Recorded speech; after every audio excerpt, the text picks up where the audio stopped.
اس کا چہرہ اپنے مقابل کیا۔ مجھے دیکھتے یہ حسین چہرہ مرجھایا گلاب کیوں بن جاتا ہے؟ سرخ گال زرد کیوں پڑتے ہیں؟ ارحام نے اس کے بالوں پر اپنی گرفت مضبوط کی۔ حور نے درد سے سسکی لی۔ حور کی درد بھری سسکاری پر ارحام کے لبوں پر شفاف مسکراہٹ ابھری۔ جانے من یہ زندگی تو بہت لمبی ہے، تمہیں تو بہت سے درد سہنے ہیں، میری ہمراہی میں یہ چھوٹی چھوٹی تکلیفوں پر سسکاریاں بھرنا چھوڑ دو۔ ارحام نے اس کی کرسٹل براؤن آنکھوں کو بہت غور سے دیکھا جہاں نمی کی ہلکی سی تہ تھی۔ وہ گہرے سانس لیتے بامشکل ہی اپنے آنسوؤں کو اپنے عارض کا حصہ بننے سے روکے ہوئے تھی۔ گڈ ایکٹ، مجھے تمہارے آنسو بالکل پسند نہیں ہیں، یہ تمہاری آنکھوں میں تو بہت جچتے ہیں، مگر یہ بہہ کر اپنی وقت کھو دیتے ہیں۔ ارحام نے اس کی آنکھوں کے گوشوں پر ابھرتی ہوئی نمی کو اپنی انگلی سے چنا اور حور ارحام کے برہنہ چٹانی سینے کا حصہ بنتی نہ ماں کے لیے ارحام کی آنکھوں میں دیکھتی اپنی نظریں جھکا گئی۔ انگوٹھے کا زخم کیسا ہے؟ ڈریسنگ کی تھی؟ ارحام نے اس کی ٹھوری کو نرمی سے چھوتے اس کا چہرہ اوپر اٹھایا۔ کانچ سی آنکھوں میں نمی اسے کافی اٹریکٹ کر رہی تھی۔ اس کے نرمی سے پوچھنے پر حور کی آنکھوں میں پھر سے شبنم آن ٹھہری۔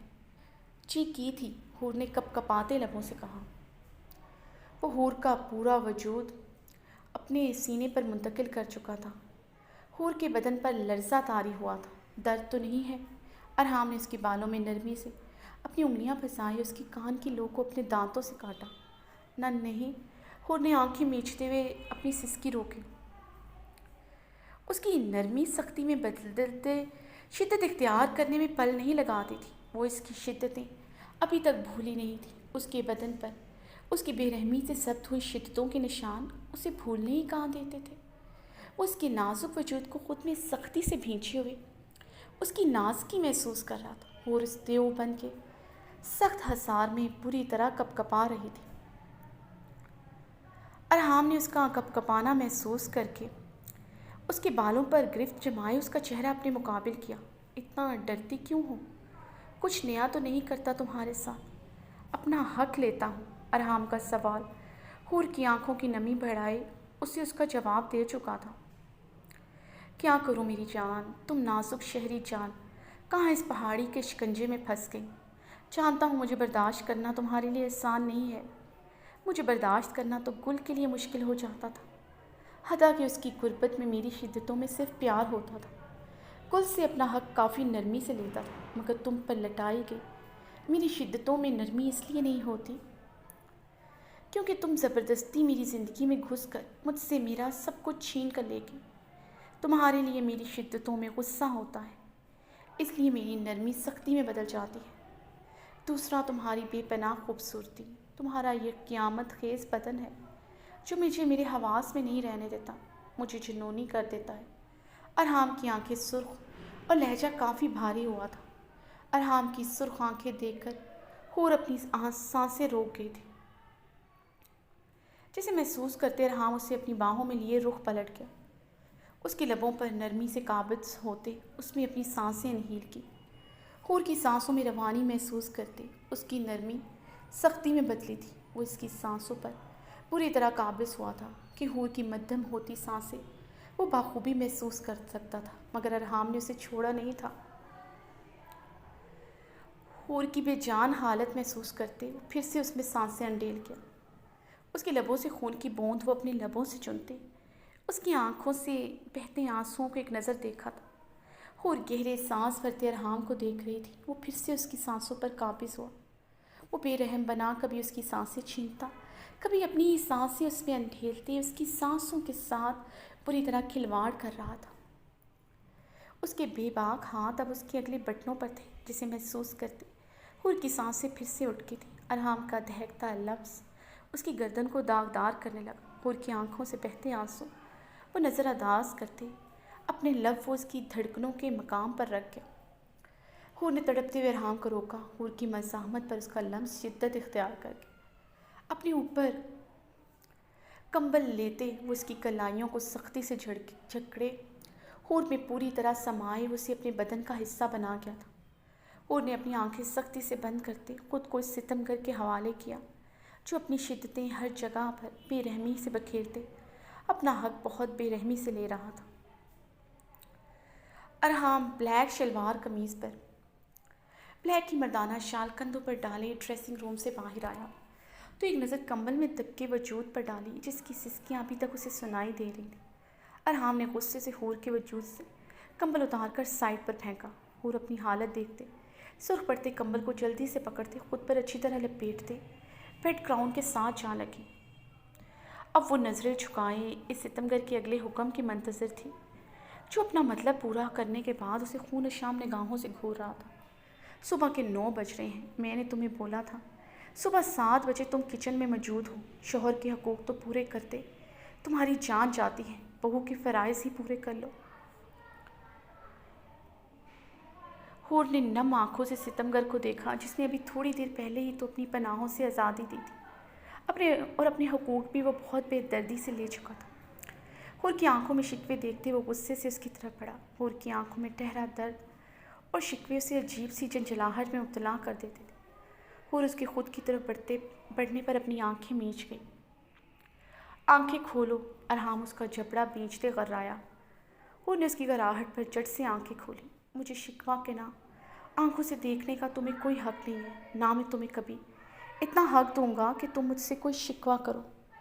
آئندہ مجھے ان آنکھوں سے ایسے مت دیکھنا، ارحام نے اسے درست لہجے میں تنبیہ کی۔ نہیں کروں گی، کبھی شکوہ نہیں کروں گی، آپ جیسے ظالم بے حس انسان سے میں زندگی بھر شکوہ نہیں کروں گی۔ حور اپنا جبڑا چھڑواتے کھٹی کھٹی بھیگی آواز میں بولی۔ وہ اسے ظالم بے حس کہہ کر اس کے ظلم اور بے حسی کا پھر سے شکوہ کر گئی تھی۔ اب آنکھوں میں شکوہ نہیں تھا، وہ معصومیت سے لبوں سے ہی شکوہ کر گئی تھی۔ اس کی معصومیت بھرے شکوہ کے انداز پر ارحام کی مسکراہٹ گہری ہوئی۔ وہ اپنی شال اپنے کندھے سے اتار کر دور اچھالتے حور کے وجود سے کمبل اتارتے اس کے وجود کا حصہ بنے اس پر قابض ہوا۔ حور نے سہمتے ہوئے ارحام کو دیکھا جو پھر سے اس پر قابض تھا۔ تمہاری زبان اس لیے چل رہی ہے، تمہیں لگتا ہے کہ میری ضرورت پوری ہو گئی ہے، اب تمہیں میری غربت نہیں سہنی پڑے گی، تو ایسی بات بالکل نہیں ہے میری جان۔ تم پر ترس آ جاتا ہے، ورنہ دن رات تمہیں اپنے وجود کا حصہ بنائے رہوں، لیکن کوئی بات نہیں، تم ایسے زبان چلاتی رہو گی تو ایسی سزائیں ملتی رہیں گی۔ ارحام اس کے لبوں پر جھکتے اس کی سانسوں پر قابض ہوا تو حور خوف سے لرز اٹھی تھی۔ اس میں اتنی ہمت نہیں تھی وہ مزید اسے برداشت کرتی۔ حور کی سانسیں اکھیڑتے اسے آزادی بخشی تو وہ گہرے سانس لیتے ارحام کو دیکھنے لگے جس کی آنکھوں کی سرخی بڑھتے دیکھ کر حور کی جان لبوں پر سجی تھی۔ پلیز مام، مجھے درد ہو رہا ہے، حور نے کانپتے لہجے میں رحم کی درخواست کی۔ ارحام اس کا خوف سے زد بڑھتا چہرہ دیکھ کر اس سے الگ ہوا۔ اب یہ درد کا بہانہ بند کرو، اٹھو، شاور لو، کچن میں چل کر رکشا سے کھانا بنانا سیکھو۔ ارحام اس سے الگ ہوتے بیڈ گراؤنڈ کے ساتھ ٹیک لگا گیا۔ سگریٹ سلگا کر لبوں سے لگائے حور کے وجود پر گہری نظر ڈالی۔ حور ارحام کی نظروں سے سرخ پڑتے نظریں جھکائے کمبل خود پر لپیٹ گئی۔ اب تمہیں ہی یہ کچن سنبھالنا ہے، اس حویلی کی بڑی بہو ہو، میں تمہاری طرف سے کوئی بھی کمی کوئی کوتاہی نہ دیکھوں۔ مورے کی ہر بات ماننا تم پر فرض ہے، کبھی بھی میں تمہیں کسی بھی بات پر ان سے بحث کرتا نہ دیکھوں۔ ارحام نے سگریٹ کا گہرا کش لیا۔ اب اٹھ جاؤ یہاں سے، کیوں چاہتی ہو تمہیں میں پھر سے درد دوں؟ ارحام نے حور کے چہرے پر نظر ڈالی جو خون چھلکا رہا تھا۔ اس کے بال اس کے چہرے پر بکھرے تھے، لبوں اور اس کے شفاف عارض پر اس کی شدت کے نشان تھے۔ بیڈ گراؤنڈ کے ساتھ ٹیک لگائے کمبل اپنی گردن تک لپیٹی ہوئی تھی۔ میں ظالم ہوں؟ ارحام نے اس کے قریب ہوتے اس کا زخمی لب نرمی سے سہلاتے پوچھا۔ بہت زیادہ، حور نے بہتی آنکھوں سے ہچکی لیتے کہا۔ ارحام کچھ پل کے لیے خاموش ہو گیا تھا۔ اس کی خوبصورت نقوش میں وہ بری طرح الجھا تھا۔ ارحام اس کے بال نرمی سے اس کے کان کے پیچھے عرصے باہر جاتے ہوئے ہلکا سا میک اپ کر لینا۔ ارحام نے اس کے گال پر نرمی سے اپنی انگلیاں پھیری۔ اوکے جی، حور نے اس بات میں سر ہلایا۔ وہ اس کے قریب آنے پر پھر سے گھبرا گئی۔ شاباش، اچھا سا ڈریس پہنو، لبوں پہ مسکراہٹ سجائے مورے سے جا کر سلام کرو۔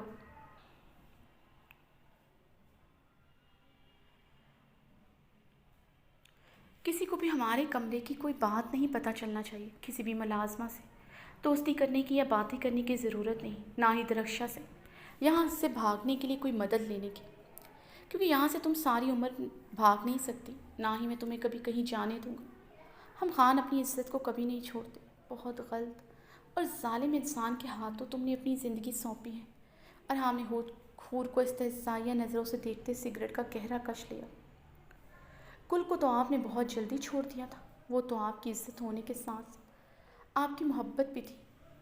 حور کی بات پر ارحام کے ماتھے کے بل گہرے ہوئے تھے، سفید رنگت میں سرخیاں گھلیں۔ ارحام نے حور کو جھٹکے سے اپنی طرف کھینچا تو وہ ٹوٹی ہوئی ڈال کی طرح اس کی کشادہ سینے میں آن سماتے اس کی دھڑکنوں کا حصہ بنی۔ رنگ شدید سرخ پڑا، اس کی شرم محسوس کرتے اپنے اور اس کے گرد کمبل لپیٹ گیا تھا۔ اسے چھوڑ دیا مگر تمہیں نہیں چھوڑوں گا۔ وہ میری محبت تھی مگر تم میری نفرت ہو۔ میں محبت میں اتنا شدت پسند نہیں تھا، مگر تم سے ملنے کے بعد مجھے احساس ہوا ارحام خانزادہ نفرت میں حد سے آگے بڑھ سکتا ہے۔ نفرت کا جذبہ وہ جتنی شدت پسندی سے نبھانا جانتا ہے، اتنا کوئی جذبہ نہیں نبھانا جانتا۔ تمہیں اب میں کبھی نہیں چھوڑوں گا۔ سسک کر میری باہوں میں جان دو گی تم۔ ارحام سگریٹ کا دھواں اس کے منہ پر چھوڑتے کرایا۔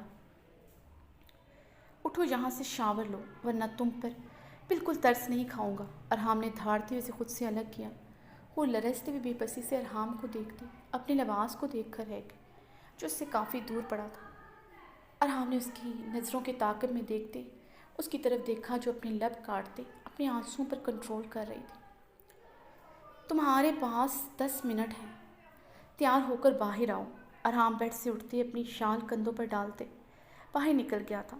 حور گہرے سانس بھرتی بیڈ سے ٹیک لگا گئی تھی۔ بہاریں اچھی طرح دوپٹہ اوڑھتے مردان خانہ میں داخل ہوئی۔ وہ مردان خانے کی بیٹھک میں داخل ہوئی تو سمیع اللہ خان کے سامنے والے صوفے پر بیٹھے شہرام کو دیکھ کر ٹھٹک کر رک گئی تھی۔ شہرام صوفے سے ٹیک لگائے مسکراتے ہوئے بہارے کو دیکھنے لگا۔ اسے دیکھ کر بہارے کے چہرے پر ناگواری کے رنگ لہرائے جنہیں چھپانے کی اس نے ذرا زحمت نہیں کی تھی۔ وہ غصے سے تیکھی نظروں سے شہرام کو دیکھنے لگی جو مسکراتے ہوئے اسے دیکھ رہا تھا۔ سمیع اللہ خان نے کھنکارتے ہوئے دونوں کو متوجہ کیا جو ان کی وہاں موجودگی بھی بھول گئے تھے۔ سمیع اللہ کی کھنکار پر شہرام صوفے پر سیدھا ہوا، بہارے کو ایک نظر دیکھتے مسکراتے ہوئے نظریں جھکائے اپنے سیاہ چمکتے بوٹھوں کو دیکھنے لگا۔ بہارے کی متوقع بے عزتی اس کی لبوں پر مسکراہٹ لے آئی تھی اور وہ یہ حسین نظارہ مس نہیں کرنا چاہتا تھا۔ السلام علیکم تاجی۔ بہارے نے شہرام کی لبوں پر چپکی مسکراہٹ کو دیکھتے دانت پیستے سمیع اللہ خان کو سلام کیا۔ شکر ہے تم کو سلام کرنے کا خیال آ گیا، ورنہ ہم تو سمجھا تھا تم صرف ہمیں یہاں اپنی شکل دکھانے آیا ہے۔ سمیع اللہ کی بات پر شہرام کی لبوں کی مسکراہٹ مزید گہرے ہوئی تھی۔ بہارے کا رنگ سرخ پڑا اور شہرام کی لبوں کی مسکراہٹ بڑھی۔ جس طرح تم نے سلام کرنے میں آدھا گھنٹہ لگایا ہے، اس طرح بات کرنے میں کتنا دیر لگائے گا؟ یہ صبح سویرے تم اپنا یہ چہرہ ہمیں دکھانے آیا ہے، اب ہم نے تمہارا چہرہ دیکھ لیا ہے، ہم کو کوئی خاص خوشی نہیں ہوا، اس لیے تم جا سکتا ہے ادھر سے۔ سمیع اللہ خان اپنی شال کندھوں پر ڈالتے سنجیدگی سے بولے۔ شہرام نے اب کی بار اپنی ہنسی کھانسی کرتے کنٹرول کی تھی۔ شہرام کے سامنے اپنی بے عزتی پر بہارے کو آگ لگی، وہ پچھتا رہی تھی۔ وہ شہرام کو دیکھ کر یہاں سے چلی کیوں نہیں گئی؟ سمیع اللہ نے بہارے کو خاموش کھڑا دیکھ کر گھورا تھا۔ وہ اپنی اس پوتی کے مزاج سے اچھی طرح واقف تھے، اس لیے اسے اسی طرح ڈیل کرتے تھے۔ انہیں پورا یقین تھا وہ صبح صبح کی ایسی ہی بات کرنے آئی ہے جسے سنتے ان کا بی پی ہائی ہو جانا ہے۔ ویسے بھی ان کے نزدیک بہارے کو سر پر ان کا پوتا اچھا خاصا چڑھا چکا تھا، کوئی اور اس کے نخرے برداشت نہیں کر سکتا تھا۔ اب بولو بھی، کیا بات کرنا ہے تم نے، یا ہم یہاں سے جائے؟ سمیع اللہ بہارے کو شہرام کو گھورتا دیکھ کر گرجے تھے۔ جی داجی، وہ میں آپ سے کہنے آئی تھی، مجھے شہر کے ہسپتال میں جاب کرنا ہے۔ بہارے نے جلدی سے اپنی عرضی سنائی جسے کہنے کے لیے صبح صبح ادھر آئی تھی۔ شہرام اب صوفے سے ٹیک لگائے اپنی گھنی بیڈ پر ہاتھ پھیرتے بہارے کو دیکھنے لگا۔ اس کے لبوں پر اب مبہم سی مسکراہٹ تھی۔ بہارے اس مونچھوں تلے لبوں پر اس کی مونچھوں تلے لبوں پر ہلکی سی مسکراہٹ دیکھ کر سلکی۔ اور جو تمہارا رخصتی کا تیاری کرنے کا ہم سوچ رہا ہے، اس کا کیا؟ سمیع اللہ نے بہارے کو گھور کر دیکھا۔ تاجی اتنی جلدی بھی کیا ہے، ہم کون سا بھاگے جا رہے ہیں؟ ادھر سے کہ آپ سب کو ہمارا رخصتی کا پڑ گیا ہے، بہارے نے شہرام کو گھورتے دانت کچکچاتے کہا۔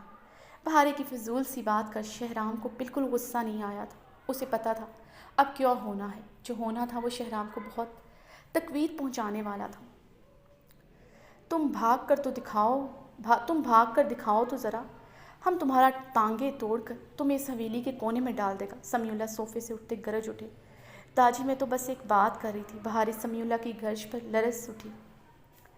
مجھے سمجھ نہیں آتا تم بات کرتا ہی کیوں ہے جب تمہیں اپنی زبان پر کنٹرول نہیں۔ ایک زبان ہی ہوتا ہے جس پر انسان کو کنٹرول ہوتا ہے، لیکن تم جب بھی بولتا ہے غلط ہی بولتا ہے۔ ہم کو سمجھ نہیں آتا تم نے اتنا سال شہر میں جھک مارا ہے، پتہ نہیں تم کو ڈاکٹر کس نے بنا دیا۔ سمیع اللہ نے بہارے کی اچھی خاصی کلاس لے ڈالی تھی۔ شہرام نے پرسکون ہوتے صوفے سے ٹیک لگائے بہارے کو آنکھ پھینکی، جو آنکھوں میں آنسو لیے ہی شہرام کو دیکھ رہی تھی۔ تاجی میرا مطلب تھا یہ رخصتی شہرام کرنا نہیں چاہتا۔ آج پوچھ لے شہرام سے، اس نے کتنی بار مجھے یہ کہا۔ شہرام کے چہرے پر دل چلانے والی مسکراہٹ دیکھ کر اس نے ساری بات شہرام کے کھاتے میں ڈالنی چاہی۔ شہرام نے اس بار مسکراتے ہوئے بہارے کو فلائنگ کس کرتے اور تپایا تھا۔ شہرام کیا چاہتا ہے کیا نہیں ہم اچھی طرح جانتا ہے، تم اپنی بات کرو، تم کیا چاہتا ہے؟ سمیع اللہ نے درشتگی سے کہا۔ داجی میں تو صرف ہسپتال میں نوکری کرنا چاہتی ہوں، بہارے نے منمناتے ہوئے کہا۔ تم شہر کے ہسپتال میں نوکری نہیں کرے گا کیونکہ تمہارا دماغ ڈاکٹر کی پڑھائی کر کے خراب ہو چکا ہے۔ 2 دن تم شہر کے ہسپتال میں جب سچ میں ڈاکٹر بن جائے گا تو اپنے آپ کو ہوا ہی سمجھے گا۔ آگے تمہارا شوہر تمہارا بہت دماغ خراب کر چکا ہے، جو تم کسی کو کچھ سمجھتا نہیں، بھاگنے کی بات کرتا ہے ہمارے سامنے۔ شرم لحاظ بھول کے آئے۔ سمیع اللہ غصے سے سرخ ہوتے بہارے کو گھورتے بول رہے تھے، ہٹو ہماری نظروں کے سامنے سے۔ ڈاکٹر بہارے، پتہ نہیں کس نے تم کو ڈاکٹر بنا دیا ہے۔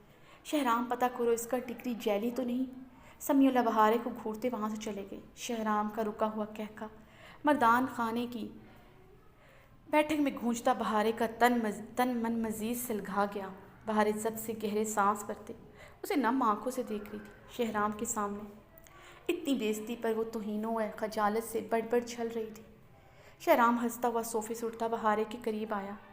اگر تم یہ عرضی اپنے شوہر کے پاس لے کر آئی ہوتی، تمہارا کام بہت آسانی سے بن جاتا۔ تمہیں صرف کرنا یہ تھا، بہت پیار سے تمیز سے مجھ سے اجازت لینی تھی۔ شہرام بہارے کی طرف جھکتے مدھم سرگوشی میں بولا، میں مر جاؤں گی کبھی تم سے اجازت نہیں لوں گی شہرام۔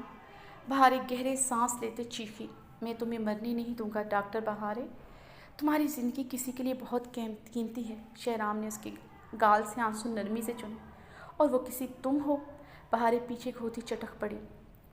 نہیں، میرے لیے کیوں ہوگی تمہاری زندگی قیمتی؟ میں تو تمہارے پیشنٹس کی بات کر رہا ہوں، جن کے لیے ڈاکٹر بہارے جیسی قابل ڈاکٹر بہت قیمتی ہے۔ مذاق اڑا رہے ہو میرا؟ بہارے شہرام کی بات پر بلبلاتے ہوئے بولی۔ میں سچ کہہ رہا ہوں۔ شہرام نے اپنی لیدر کی جیکٹ میں ہاتھ ڈالتے بہت غور سے اس کے گلابی تپے ہوئے چہرے کو دیکھا۔ کون کرنے دے گا مجھے ہسپتال میں کام؟ بولو، جواب دو۔ جب یہی سب کچھ کرنے تھا کیوں مجھے ڈاکٹر بننے دیا؟ بہارے نے روتے ہوئے سوال کیا۔ تم بہت بے صبری ہو بہارے، تم ڈاکٹر بن گئی، کیا تمہاری راہ میں کوئی رکاوٹ آئی جو اب آئے گی؟ شہرام نے سنجیدگی سے کہا، تم ہسپتال میں جاب کرو گی، ضرور کرو گی، مگر اس سے پہلے مجھے چیک کرنا پڑے گا تمہاری ڈاکٹری کی ڈگری جعلی تو نہیں۔ شہرام نے بہارے کے قریب ہوتے اسے کمر سے تھامے خود کے قریب کرتے مسکراہٹ دبائے کہتے اسے آنکھ ماری۔ بہارے نے غصے سے سرخ پڑتے شہرام کو خود سے دور دھکیلا تھا۔ شہرام نے مسکراتے ہوئے اپنی گرفت اور مضبوط کی۔ بہارے کے سر سے دوپٹہ پھسلتا کندھوں پر آ گیا تھا۔ شہرام نے اس کے بالوں کی طرف ہاتھ بڑھا کر انہیں کیچر سے آزاد کرتے اسے دور پھینک دیا۔ بہارے کے بال کھل کر اس کے چہرے کے اطراف اور کمر پر بکھر گئے۔ چھوڑو مجھے بدتمیز انسان، بہارے بری طرح چھٹپٹائی۔ شہرام بہارے کے چیخنے پر اپنی گرفت مزید مضبوط کرتے اسے اپنے سینے کے ساتھ لگا گیا۔ بہارے اس کی گرفت میں پھڑپڑا کر رہ گئے۔ تم بہت بدتمیز ہو شہرام، تم چاہتے ہو میں تمہاری بیوی بن کر کچن میں تمہارے لیے کھانے بناؤں اور تم ڈیرے پر سارا دن اپنے دوستوں کے ساتھ آوارہ گردی کرو۔ شہرام نے بہارے کو لبوں کو اپنے لبوں میں قید کرتے اس کی چلتی زبان کو قابو کیا تھا۔ وہ اس کی سانسیں خود بھی انہیل کرتی اس کی سانسیں چرائے اس کے لبوں کا جام پینے لگا۔ شہرام کے بے رحمانہ ایکٹ پر بہارے کے مزاحمت کرتے ہاتھ ساکت ہوئے تھے۔ وہ اس کے چہرے کو اپنے ہاتھوں کے پیالے میں قید کیے اس کے لبوں کا جام پی رہا تھا۔ بہارے کی مزاحمت کو رکا دے کر شہرام اس کے لبوں کو آزاد کرتے اسے دیوار کے ساتھ لگائے اس کی گردن پر جھک کر اپنے دانت پہ رحمی سے گاڑ گیا۔ بہارے پھولتی سانسوں کے ساتھ اپنی سانسیں بحال کرتے شہرام کو دیکھ رہی تھی جو اس کے دونوں اطراف میں ہاتھ جمائے خمار آلود آنکھوں سے اسے دیکھ رہا تھا۔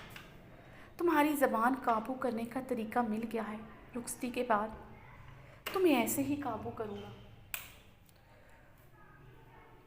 رخصتی کے بعد تمہیں ایسے ہی قابو کروں گا۔ شہرام اس کے لبوں کو انگوٹھے سے سہلاتے بھاری آواز میں بولا جو اس کی شدت سے سرخ ہوئے تھے۔ نہ یہ رخصتی ہوگی نہ تمہارے ارمان پورے ہوں گے۔ بہارے شہرام کو دیکھتے دھکا دیتے چلائی مگر وہ شہرام کے پہاڑی وجود کو 1 انچ نہیں کھسکا سکی تھی۔ بہارے کی بات پر شہرام کا کہکا گونجا تھا، یہ رخصتی بھی ہوگی اور میرا ہر ارمان بھی پورا ہوگا۔ سیج بھی سجے گی، بہارے دلہن بھی بنے گی اور شہرام خانزادہ اسی سیج پر اپنا حق بھی لے گا۔ شہرام خانزادہ اپنا حق کبھی نہیں چھوڑتا، یہ بات ہمیشہ یاد رکھنا مسز شہرام خانزادہ۔ شہرام اس کے لبوں پر جھک کر پورے حق سے انہیں چومتا پیچھے ہوتے دروازے کی جانب بڑھا۔ تمہاری سیج پر تمہیں دودھ میں زہر ملا کر دے دوں گی۔ بہارے اس کا لمس اپنے بھیگے ہونٹوں سے رگڑتے چیخی۔ کوئی بات نہیں، مل کر پی لیں گے، زندگی ساتھ نہ گزرے مگر موت تو ایک دوسرے کی باہوں میں آئے گی۔ شہرام نے رک کر ٹھنڈے لہجے میں کہا۔ شہرام اللہ کرے تم کبھی خوش نہ رہو۔ بہارے نے اب کی بات چیختے ہوئے بد دعا دی۔ تمہارا میری زندگی میں آنے کے بعد میں کیسے خوش رہ سکتا ہوں بھلا؟ میرے لیے تم سرتاپا بد دعا ہو، شہرام سنجیدگی سے کہتا چلا گیا۔ بہارے غصے اور بے بسی کے احساس سے روتے ہوئے پیر پٹکتی اپنے کمرے کی جانب بڑھ گئی۔ ارحام زنان خانے کے لاؤنج میں امینہ خانم اور فرشتے کے ہمراہ بیٹھا باتیں کر رہا تھا۔ السلام علیکم۔ حور نے لاؤنج میں داخل ہوتے سب کو سلام کیا۔ ارحام نے نظر اٹھا کر حور کو دیکھا تو اس کی نظر حور پر ٹھہر سی گئی تھی۔ حور بیبی پنک کلر کی لانگ سمپل سی فراک میں ملبوس تھی، گلابی رنگ کا نیٹ کا دوپٹہ اچھی طرح سر پر جمائے، پنک کلر کی لپسٹک لگائے ہوئی تھی، کلائیوں میں گولڈ کی سمپل سی چوڑیاں پہنے ہوئی تھی، گیلے بال پشت پر بکھرے ہوئے تھے جو نیٹ کے دوپٹے سے پوری طرح یاں تھے۔ پنک کلر میں کھلتی نازک سی انچھوئی کلی لگ رہی تھی۔ ارحام کی گہری نظروں کی تپش سے گھبراتے ہوئے حور نے اچھی طرح اپنا دوپٹہ سر پر جمایا، ہاتھوں میں کپ کپاہٹ واضح طور پر دیکھی جا سکتی تھی، رنگ تپ کر کنداری ہوا تھا۔ ارحام اس کی گھبراہٹ اور اس کے چہرے کی بڑھتی سرخی کو دیکھ کر محظوظ ہوا، بے اختیار لبوں کو مبہم سی مسکراہٹ نے چھوا تھا۔ ماشاء اللہ، اللہ نظر بد سے بچائے، ہمارا ارحام کا دلہن تو سچ میں جنت کا حور ہے۔ امینہ خانم نے صوفے سے اٹھتے حور کے ماتھے پر اپنے لب رکھے تو حور کی آنکھوں میں آنسوؤں کی جلملاہٹ ہوئی۔ امینہ خانم کی محبت پر چاہ کر بھی اپنی آنکھیں نم ہونے سے روک نہ سکی تھی، مگر سامنے بیٹھے ستمگر کی سخت نظروں سے خائف ہوتے حور نے اپنے لب کچلتے اپنے آنسو روکے تھے۔ ارحام نے صوفے کی پشت کے ساتھ ٹیک لگائے حور کی آنکھوں میں ٹھہرے آنسوؤں کو غور سے دیکھا تھا۔ وہ اپنے امڑتے آنسوؤں کو روکنے کے لیے اپنے کپ کپاتے لبوں پر ظلم کر رہی تھی جو ارحام خانزادہ کو بہت ناگوار گزرا تھا۔ اس کے چھونے پر تو وہ تڑپ اٹھتی تھی، اب اپنے زخمی لب کو خود ہی کاٹ کاٹ کر اور زخمی کر رہی تھی۔ ارحام کی نظریں ابھی تک حور پر گڑی ہوئی تھیں، جسے محسوس کرتے وہ نظریں نہیں اٹھا رہی تھی۔ فرشتے حور کو دیکھتے ہی وہاں سے اٹھ کر چلی گئی تھی۔ فرشتے کو وہاں سے جاتا دیکھ کر حور نے اپنے لبوں پر مزید ظلم کیا تھا۔ فرشتے کا گھر برباد ہونے کا احساس سے جرم اسے بہت تکلیف دے رہا تھا۔ یہ گلٹ تب اور بڑھنے لگتا جب جب وہ فرشتے کو دیکھتی۔ حور نے گہرا سانس لیتے اپنی آنکھیں بے دردی سے مس لیں۔ سامنے بیٹھا انسان اس کے ہر ایکٹ پر گہری نظریں جمائے ہوئے تھا۔ اس کا سختی سے حکم تھا باہر اس کے آنسو نہ بہیں۔ حور نے بھیگی نگاہیں اٹھا کر ارحام کو ایک نظر دیکھا جو اسے ہی دیکھ رہا تھا۔ اس کی نظروں کے سرد پن سے گھبراتے پھر سے نظریں جھکا گئی تھی۔ ارحام تم حور کو کچھ خریداری کروا دو، کچھ کپڑے دلوا دو۔ وہ تم گل کے لیے کیا کرتا تھا، گل موبائل سے کپڑے پسند کرتی تھی، تم منگوا کر دیتا تھا، حور کو بھی منگوا دو۔ امینہ خانم نے حور کو گل کے کپڑوں میں دیکھ کر کہا۔ امینہ خانم کو حور کے عمل پر بہت غصہ تھا، مگر اب وہ ارحام کی بیوی تھی، پھر اس کی کم عمری اور معصومیت دیکھ کر وہ اس کے ساتھ اپنا سرد رویہ برقرار نہ رکھ سکی تھی۔ اس کا ڈرا سہما روپ اور اس کے بدن پر ارحام کی شدتیں دیکھ کر انہیں اندازہ ہوا تھا ارحام حور کے ساتھ کافی سختی کرتا ہے۔ ایسے میں وہ بھی حور کے ساتھ سخت رویہ اپناتی تو حور مزید ڈر جاتی۔ حور کو دیکھ کر انہیں اپنی آبیر یاد آ جاتی تھی۔ وہ کسی کی بیٹی کے ساتھ ظلم نہیں کر سکتی تھی۔ مورے حور کو گل کے کپڑے بہت پسند آئے ہیں، اسے گل کی ہر چیز پسند ہے۔ مورے حور کو گل کے کپڑے بہت پسند آئے ہیں، اسے گل کی ہر چیز پسند ہے۔ میں نے کہا تھا اسے، مگر اس نے منع کر دیا۔ ارحام نے حور کو دیکھتے طنزاً کہا تو حور نے زخمی نظروں سے ارحام کو دیکھا۔ حور کے دیکھنے پر ارحام کی طنزیہ مسکراہٹ گہری ہوئی تھی۔ مورے ویسے بھی حور کو حویلی سے باہر جانا بالکل پسند نہیں ہے، آپ کو تو پتہ ہے اس نے اس حویلی میں رہنے کے لیے کیا کچھ نہیں کیا۔ اب تو اس حویلی سے اس کا جنازہ ہی نکلے گا۔ ارحام کے طنز پر اس بار اپنے آنسو روک نہ سکی تھی۔ ارحام کے ڈر سے وہ رخ پلٹے اپنے بہتے آنسو نیٹ کی دوپٹے سے بے دردی سے صاف کرنے لگی۔ ارحام حور کی پشت کو گھور کر رہ گیا تھا۔ اس کا لرزتا بدن محسوس کر کے ارحام کا غیظ و غضب بڑھا۔ حور ارحام کی سرد پکار پر حور کے آنسو آنکھوں میں ہی ٹھہرے تھے۔ وہ خوف سے اپنی سانسیں روکی تھی۔ جج جی، حور نے رخ پلٹتے بمشکل کہا۔ ارحام کی سرد نظریں اسے اچھی طرح باور کروا گئی تھیں کہ اس کا اسے یہاں رونا پسند نہیں آیا۔ کچن میں جا کر درخشاں کی ہیلپ کرو، ارحام نے اسے خشمگی نگاہوں سے گھورتے حکم دیا۔ جی، حور کہتے ہوئے کچن کی طرف بڑھی۔ ارحام کر لے گا وہ کچن کا کام، ابھی پورا زندگی پڑا ہے۔ اس کا انگوٹھا کا زخم تو اچھی طرح ٹھیک ہونے دو، پھر زخمی کر لے گا اپنا انگوٹھا، اس کو کہاں کوئی کام آتا ہے۔ ادھر آؤ بچے، تم ہمارے پاس بیٹھو۔ امینہ خانم نے حور کو اپنے پاس بلایا۔ حور آہستگی سے چلتے ہوئے امینہ خانم کے برابر صوفے پر بیٹھ گئی۔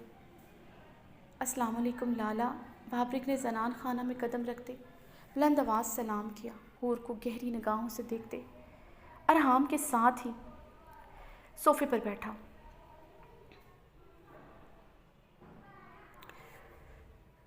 بابرک نے آج پہلی مرتبہ حور کو دیکھا تھا۔ حور کو روتا ہوا بھی دیکھ چکا تھا۔ حور کی بے پناہ خوبصورتی اور کم عمری اسے کافی اٹریکٹ کر گئی تھی۔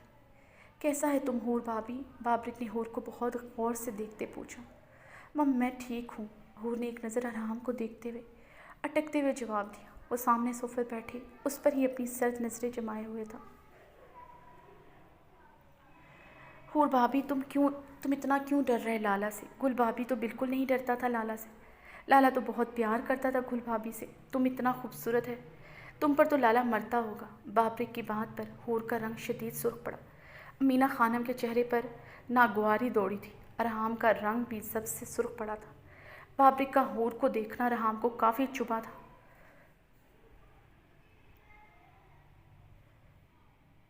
حور سنا نہیں میں نے کیا کہا تھا تم سے کہ کچن میں جاؤ؟